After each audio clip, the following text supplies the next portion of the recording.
until you hear this alarming statistic. Cleveland's current 2014 homicide total has now topped the murder total for all of last year, and we still have 7 more weeks left in this year. A break-in and murder on West 46th Street yesterday pushed this year's total to 89 homicides.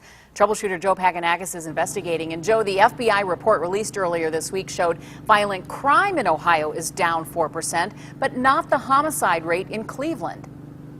Lee, this FBI report shows that the Cleveland homicide rate is up some 20% in the second quarter of this year alone, and that yesterday's homicide wasn't the first time shots were fired at that West 46th Street home.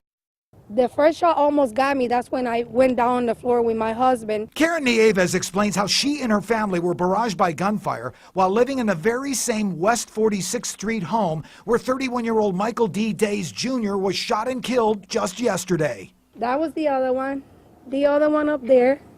And the one through the window, they fixed the window. The bullet holes from the October 2012 shooting still in the siding of the home.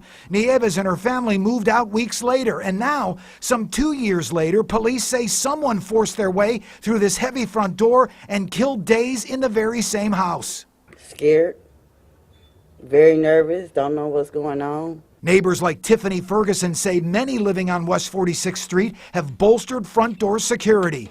I mean, you're either going to have a quality door or a quality gun, one or the other.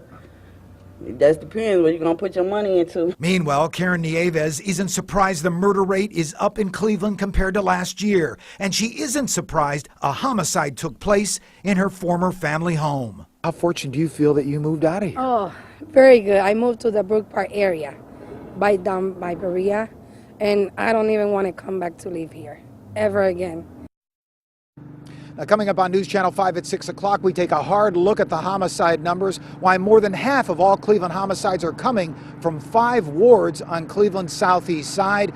We bring some answers coming up on News Channel 5 at 6. Live on 5, I'm Troubleshooter Joe Paganakis.